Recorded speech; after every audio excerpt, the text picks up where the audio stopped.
Our scripture reading is taken from the Gospel of John, beginning at chapter 13, verse 31. When he had gone out, Jesus said, "Now the Son of Man has been glorified, and God has been glorified in him. If God has been glorified in him, God will also glorify him in himself and will glorify him at once. Little children, I am with you only a little while longer. You will look for me, and as I said to the Judeans, so now I say to you, where I am going, you cannot come. I give you a new commandment, that you love one another. Just as I have loved you, so you also should love one another. By this, everyone will know that you are my disciples, if you have love for one another." Simon Peter said to him, "Lord, where are you going?" Jesus answered, "Where I am going, you cannot follow me now, but you will follow afterward." Peter said to him, "Lord, why can I not follow you now? I will lay down my life for you." Jesus answered, "Will you lay down your life for me? Very truly, I tell you, before the cock crows, you will have denied me 3 times. This is the word of the Lord. Thanks be to God.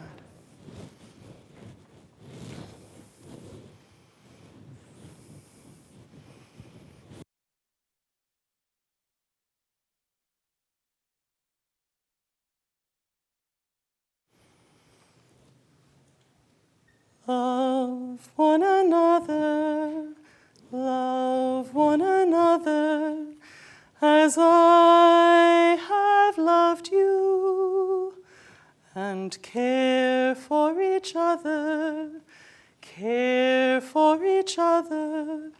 as I have cared for you. And bear one another's burdens, and share each other's joys, and love one another, and bring each other home. It's one of the first church songs I remember singing as a child. It's the very first one I learned how to play on the guitar. Once I knew A minor, I was home.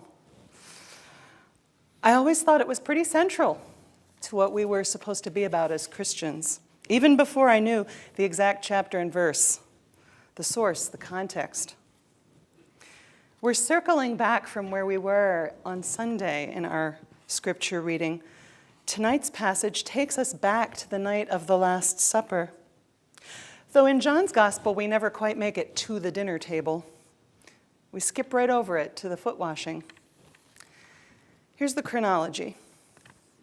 Jesus washes the feet of his closest friends and disciples, his companions. Peter protests, but Jesus insists. If we want to be with him, first we have to let Jesus wash us clean. And so Jesus washes their feet. All the disciples we've heard named in the gospel. Simon Peter is there. Andrew is there. Nathanael and Philip are there. Thomas is there. And also that disciple who is never named, but who we are told Jesus loved. He or she is there as well. Judas is there. And then a few verses before our passage begins, Jesus quotes a psalm, Psalm 41. "Even my bosom friend in whom I trusted, who ate of my bread, has lifted the heel against me." That lifted the heel, that's a saying that means betrayal. Finally, Jesus, troubled in spirit, blurts out, "Very truly, I tell you, one of you will betray me."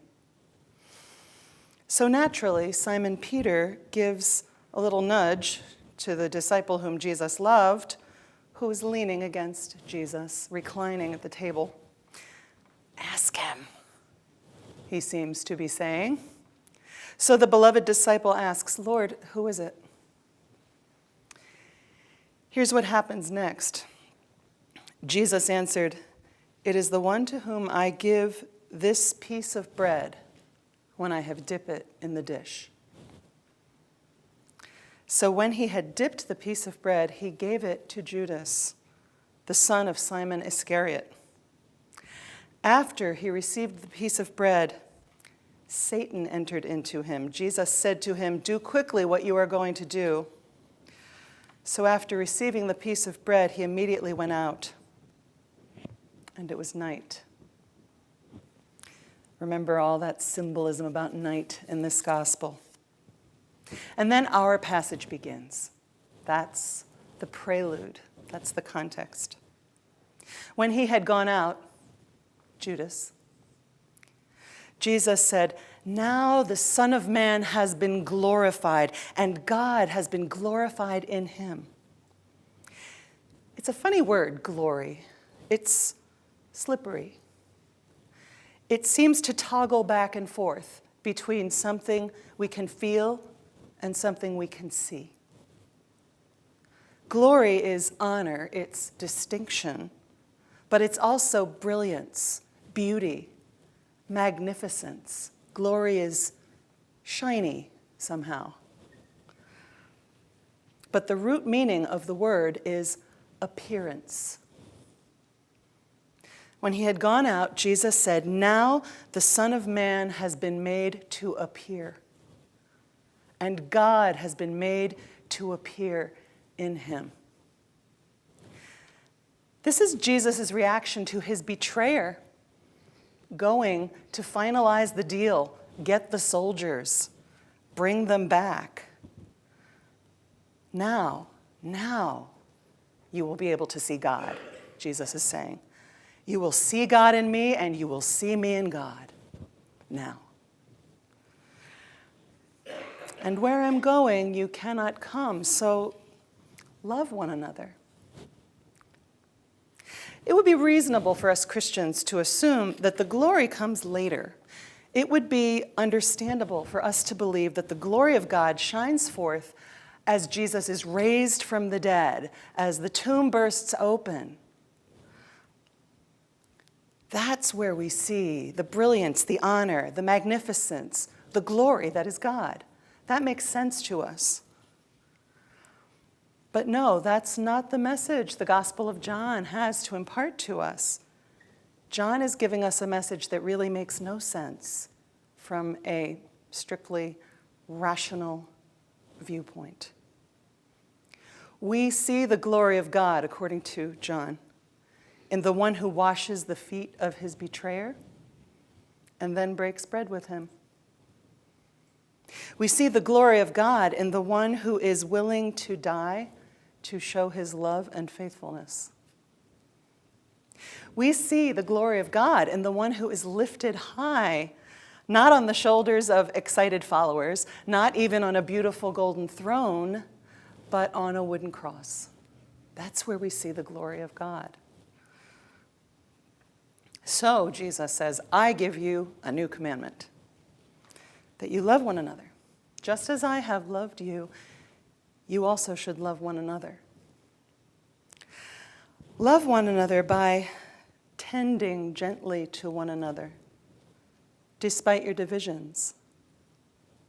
Love one another by breaking bread together, reaching across all kinds of boundaries to connect with each other. Love one another because that is how God is glorified. So let me ask you to do this. Think, you can close your eyes if it helps you think. I think better with my eyes closed until I fall asleep. But maybe close your eyes and think of a time in this past week when you chose love. When you chose love. Love over indifference. Love over convenience. Love over spite. I am betting everything that you did You did at least once. I know you did. You chose love. I know you did. I bet you did it today, maybe within the last hour. And I invite you to give thanks for that opportunity to love, to show the love of God. I invite you to give thanks for the blessing of being a blessing to someone else. Now, I invite you to think of a time this past week when you found it difficult to love. Maybe you were just too tired. Maybe you were still feeling hurt. Maybe you were deeply disappointed. And I'm willing to bet that each and every one of us did, at least once, miss an opportunity to show love, to do the loving thing, to get beyond ourselves and into the place where we could live out this commandment. Probably each of us did it at least once. Because we are human, and that is our way. And so I invite you to take a moment to pray about that. To pray and to rest in the dependable and always there love of God, and to ask help to do better next time.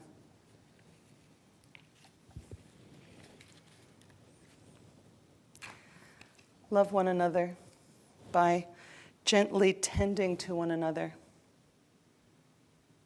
Love one another as you break bread together. Love one another because that is how God is glorified. Love one another, love one another, and bring each other